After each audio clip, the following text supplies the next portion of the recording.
میرے بھائیوں،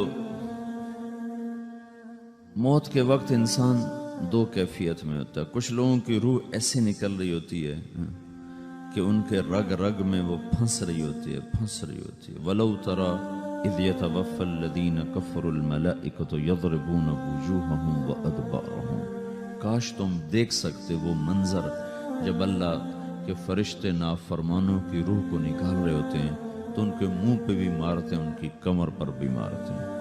اور اخرجوا انفسکم اليوم، نکالو آج اپنی روحوں اور جانوں، اب تم بچ نہیں سکتے ہو۔ وہ پیچھے ہٹنا چاہتے ہیں، رب ارجعون، مجھے واپس کر دے تھوڑی دیر کے لیے، لعلی اعمل صالحا، اب میں پورا ٹھیک مسلمان بن کے چلوں گا۔ تو اس کے جواب میں ہوتا ہے، اور حدیث پاک میں آتا ہے کہ ملک الموت اترتا ہے، اس کے ساتھ 4 فرشتے ہوتے ہیں۔ وہ 4 فرشتے آتے اس کی پٹائی شروع کر دیتے ہیں۔ ابھی پرسوں یہ حدیث میں نے پڑھی ابن ماجہ میں کہ ملک الموت کہتا ہے ایتها النفس الخبیثہ کانت فی الجسد الخبیث، اے خبیث روح جو خبیث جسم میں تھی، اخرجی، باہر آؤ۔ اب وہ واپس تو ہو نہیں سکتا، اپنے آپ کو روک تو سکتا نہیں، تو وہ حیران پریشان خوف زدہ، تو اس کے جواب میں اس کو ملک الموت کہتا ابشری بحمیم وغساق وآخر من شکلہ ازواج، تیار ہو جاؤ خوفناک عذاب کے لیے اور کھولتے پانیوں کے لیے، کانٹے دار جھاڑیوں کے لیے اور بے شمار عذاب کی شکلوں کے لیے۔ تو اس کی روح کو جب کھینچتے ہیں تو رگ رگ سے وہ کٹ کے نکلتی ہے، تو سارا وجود زیر و زبر ہوتا ہے، سکرات کا درد ساری دنیا کے دردوں پر حاوی ہے۔ جب اس کی روح نکلتی ہے اور اس کو لے کر آسمان پر چلتے ہیں تو دروازے پر پہنچتے ہیں تو اندر سے فرشتے پوچھتے ہیں کون ہے؟ کہتے ہیں فلاں کا بیٹا ہے۔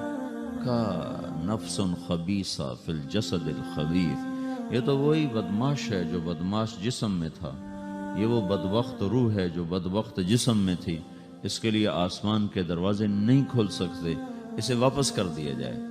تو آسمان کے دروازے لا تفتح لهم ابواب السماء ولا يدخلون الجنة حتى يلج الجمل في سم الخياط، کہ ان کے لیے آسمان کے دروازے نہیں کھلیں گے اور ان کے لیے جنت کے دروازے نہیں کھلیں گے، پھر یہ وہاں سے نیچے گرائے جاتے ہیں جو اللہ کا قید خانہ ہے سجین، وما ادراک ما سجین کتاب مرقوم، وہ تمہیں خبر نہیں کہ وہ کیا خوفناک قید خانہ ہے جو اللہ تعالیٰ نے بنایا ہے، اسے وہاں دھکیل دیا جاتا ہے۔ پھر قیامت تک اس کے لیے انتظار کی گھڑیاں ہیں اور عذاب کی شدت ہے۔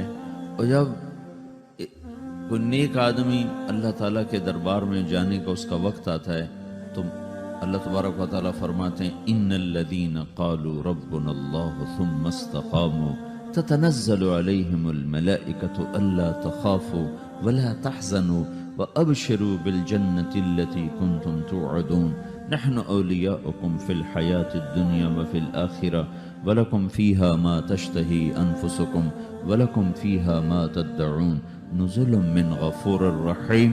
جب کوئی نیک مرد عورت کے جانے کا وقت آتا ہے تو اس کے لیے بھی فرشتے آتے ہیں اور آ کر اس کو خوشخبری دیتے ہیں اور آ کر اس کو تسلی دیتے ہیں کہ آپ غم نہ کریں، پیچھے والے بھی آپ کو مل جائیں گے، آپ خوف نہ کریں، آگے ساری منزلیں آپ کے لیے آسان ہیں، آپ کے لیے جنت بھی تیار ہے، رب بھی مہربان ہے۔ اور حدیث پاک میں آتا ہے کہ ملک الموت اور 4 فرشتے آتے ہیں، وہ 4 فرشتے اس کو سہلاتے ہیں، دباتے ہیں کہ موت کا درد اسے محسوس نہ ہو، اور ملک الموت فرماتے ہیں ایتها النفس الحمیدہ کانت فی الجسد الحمید اخرجی، اے نیک روح جو نیک جسم میں تھی باہر آؤ۔ کیا کرو؟ وَأَبْشِرِي بِرَوْحٍ وَرَيْحَانٍ وَرَبٍّ رَاضٍ عَنْكِ غَيْرِ غَضْبَانٍ، آپ کو بشارت ہو آپ کے لیے جنت تیار ہو چکی ہے اور وہاں کی ساری نعمتیں آپ کے لیے میسر ہو چکی ہیں اور اللہ آپ پہ راضی ہو چکا ہے اور اللہ آپ پہ خوش ہو چکا ہے۔ اس پر اس کی روح کو نکالا جاتا ہے، پھر سارے فرشتے اس کو استقبال کے ساتھ جب آسمان پر لے جاتے ہیں تو اندر سے پوچھتے ہیں کون ہے؟ کہ فلاں کا بیٹا، فلاں کی بیٹی۔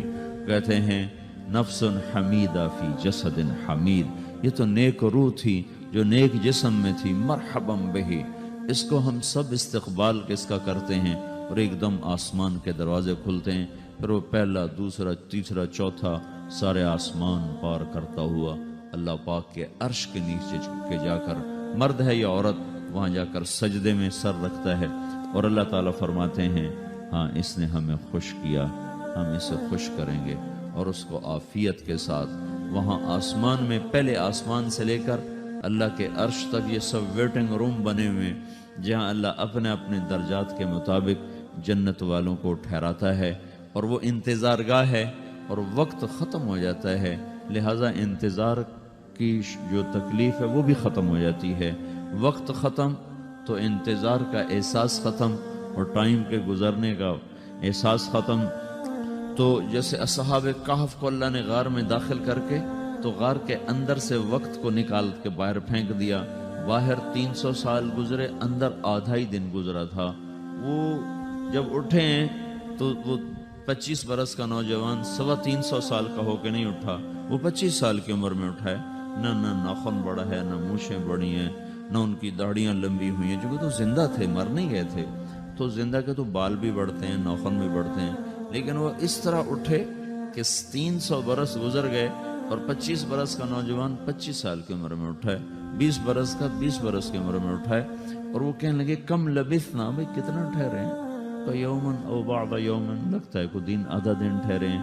وہ صحیح کہہ رہے تھے، باہر اللہ تعالیٰ نے وقت کی گھڑی کو چلائے رکھا، اور اندر غار میں اس کو سوئچ آف کر دیا، نکال دیا، یہاں وقت کو داخل نہیں ہونے دیا، تو وقت کے گزرنے سے جو بھی اثرات مرتب ہوتے ہیں وہ ان پر مرتب نہیں ہوئے، تو وہ 20 آدھے ہی دن کے بعد اٹھے ہیں، باہر 300 سال، اندر آدھا دن۔ یہی کچھ اللہ تبارک و تعالیٰ برزخ میں کر دیتا ہے، وقت کو ختم کر دیتا ہے، گزرنے کا احساس نہیں ہوتا ہے۔ تو اس طرح میرے عزیزو، یہ دو موتیں ہر انسان دیکھتا ہے، یا وہ جنت کے فرشتوں کا استقبال دیکھتا ہے، یا جہنم کے فرشتوں کی مار اور پٹائی کو سہتا ہے۔ رابعہ بصری رحمۃ اللہ علیہ کا انتقال ہونے لگا، تو انہوں نے رات کو فوت ہوئی، تو انہوں نے اپنی خادمہ کو بلا کے فرمایا کہ کسی کو بتانا نہیں، جب میں مر جاؤں تو پڑوس میں 2-4 کو بلا کر نا میرا جنازہ پڑھوا دینا، اور جس کرتے میں تہجد پڑھتی تھی وہی میرا کفن بنا دینا، اور صبح بے شک لوگوں کو بتا دینا، میرے مرنے کے بعد میری میت کو رکھنا نہیں، فوراً دبا دینا۔ تو ان کا انتقال ہوا تو انہوں نے پڑوس کے 2-4 10-20 آدمی بلائے، اور ان کو تدفین تجہیز سب کچھ ہو گئی، صبح شور مچا کہ وہ رابعہ بصری کا انتقال ہو گیا۔ تو اگلے دن وہ خواب میں اس خادمہ کو ملی اور کہا بیٹی تیری بڑی مہربانی، تو نے میری وصیت کے مطابق عمل کیا۔ اس نے دیکھا کہ انہوں نے ایک خوبصورت سبز لباس پہنا ہوا ہے، تو وہ فرمانے لگی، انہوں نے سوال کیا کہ آپ کے ساتھ قبر میں کیا ہوا؟ تو وہ کہنے لگی کہ میرے پاس منکر نکیر آئے تھے اور مجھ سے کہنے لگے من رب کی، تیرا رب کون ہے؟ تو میں نے کہا سبحان اللہ، 40 برس جس کو میں نہ بھلا سکی اس کو 4 ہاتھ زمین میں آ کے میں بھول جاؤں گی۔ ان کا 42 برس کی عمر میں انتقال ہوا تھا۔ تو وہ کہنے لگے سبحان اللہ، جس کو میں 40 برس نہ بھولا سکی میں اسے 4 ہاتھ زمین کے اندر آ کے بھول جاؤں گی۔ تو منکر نکیر کہنے لگے اس کا کیا حساب لینا؟ پھر انہوں نے پوچھا کہ وہ آپ کا وہ کرتا کہاں گیا تہجد والا جس میں آپ کو کفن دیا تھا؟ کہا وہ اللہ نے مجھ سے لے لیا ہے اور میرے اعمال کے خزانے میں رکھ دیا ہے، قیامت کے دن میرا وہ کرتا بھی میرے ترازو میں تولا جائے گا، اور مجھے یہ لباس پہنایا ہے جو جنت کا لباس ہے۔ یہ بھی ایک موت ہے۔ اس طرح بھی لوگ مرتے ہیں۔ اور دوسری بھی ایک موت ہے، ہمارے علاقے کی بتا رہا ہوں، اپنے علاقے کی۔ ایک زمیندار مر گیا، اس کی قبر کھودی، ساری بچھوؤں سے بھری ہو، ایسے جیسے چیونٹیاں پھر رہی ہوتی، تو انہیں وہ بند کر کے دوسری کھودی، ساری بچھوؤں سے بھری ہوئی، پھر وہ بند کر کے تیسری کھودی، ساری بچھوؤں سے بھری ہوئی۔ قبرستان میں اتنے بچھو کہاں سے آ گئے؟ یہ زمین کے بچھو نہیں ہے، یہ آخرت کی بلائیں ہیں جس کے ساتھ اب اسے قیامت تک رہنا ہے اور گزارا کرنا ہے۔ تو یہ 2 طرح کی موتیں روزانہ لوگ مرتے ہیں، روزانہ لوگ مرتے ہیں۔ جب نماز کا وقت ہوتا ہے ملک الموت ساری دنیا کا چکر لگاتا ہے، اور دیکھتا ہے کون پڑھ رہا ہے کون نہیں پڑھ رہا، کون پڑھ رہا ہے کون نہیں پڑھ رہا۔ جو نماز کی پابندی کرتا ہے اس کی موت آسانی سے ہوتی، جو نماز میں غفلت کرتا ہے اس کے ساتھ موت کے وقت شدت اور سختی اختیار کی جاتی۔ تو بھائیو، یہ ایک جسم ہے، ایک روح ہے۔ روح باقی رہنے والی چیز ہے، جسم مٹ جاتا ہے، پھر اللہ سے قیامت کے دن نیا جسم عطا فرمائے گا، ایک نیا جسم دیا جائے گا۔ روح وہی ہے جو اللہ کے خزانوں میں جمع ہو جاتی ہے۔ نافرمان کی سیاہ کالی روح ہوتی، فرمان بردار کی روشن چمکدار روح ہوتی ہے۔ تو اللہ نے کچھ تقاضے جسم کے رکھے ہیں اور کچھ روح کے رکھے ہیں۔ جسم کے تقاضے پورے نہ کرو تو یہ پریشان ہو جاتا ہے، روح کے تقاضے پورے نہ کرو تو یہ پریشان ہو جاتی۔ روح کی پریشانی جسم سے زیادہ ہے، چونکہ روح کی طاقت جسم سے زیادہ ہے۔ جسم مٹی سے بنا ہے، اس کی غذا بھی مٹی سے نکلتی ہے۔ روح آسمان سے ہے، اس کی غذا بھی آسمان سے ہے۔ روح کا تعلق جب تک اللہ سے نہیں جڑتا، اس سے بھوک اور پیاس لگتی رہتی ہے۔ جسم کو جب تک روٹی اور پانی نہ ملے یہ تڑپتا اور پریشان رہتا ہے۔ جیسے اللہ تعالیٰ نے ہمارے جسم میں روٹی اور پانی کی طلب کو بے ساختہ رکھ دیا ہے۔ میں بیان کے دوران بھی پانی پی رہا ہوں، آپ دیکھ رہے ہیں کہ میرا حلق سوکھ جاتا ہے، مجھے طلب محسوس ہوتی ہے، پانی، حلق سوکھتا ہے پانی کی طرف بھاگتے ہیں، بھوک لگتی ہم روٹی کی طرف بھاگتے ہیں۔ یہ ایک ایسا اندر میں آٹومیٹک سسٹم ہے کہ ہم اس کو آف نہیں کر سکتے۔ یہ سوتے سوتے بھی بھوک کی وجہ سے آنکھ کھل جاتی، سوتے سوتے پیاس کی وجہ سے آنکھ کھل جاتی ہے۔ یہ ایسا خود اللہ تعالیٰ نے ساختہ نظام بنایا ہے کہ آپ اپنے جسم میں روٹی اور پانی کی طلب کو نہیں نکال سکتے۔ میرے عزیزو، ٹھیک اسی طرح اللہ نے انسانی روح میں اپنی طلب رکھ دی ہے اور اپنے رسول کی طلب رکھ دی ہے۔ یہ دو طلب ایسی ہیں کہ یہ آپ کے جسم روح سے نکل نہیں سکتی۔ جیسے بھوکا روٹی نہ کھا لے، پیاسا پانی نہ پی لے، اسے چین نہیں آ سکتا۔ وہ روح جو اللہ اور اس کے رسول سے نہ آشنا ہے، جب تک وہ وہاں تک پہنچ نہیں جاتی اسے چین نہیں آ سکتا، اس کا اندر پریشان رہے گا۔ 1997 میں جب جنید جمشید سے میری پہلی ملاقات ہوئی تو اس نے مجھ سے یہ سوال کیا کہ مولوی صاحب، ایک پاکستانی نوجوان جس گلیمر کو خوابوں میں دیکھتا ہے، وہ گلیمر تو مجھے زندگی میں ویسے ہی حاصل ہے، میرے چاروں طرف زندگی کا رقص ہے اور میری زندگی کی ہر خواہش، ہر تمنا پوری ہے، اس کے باوجود میرے اندر اندھیرا ہے، میرے اندر خلا ہے۔ مجھے لگتا ہے میں وہ کشتی ہوں جس کا کوئی ساحل نہیں، جس کی کوئی سمت نہیں۔ www.dasquran.com۔ ایسا نہیں ہونا چاہیے۔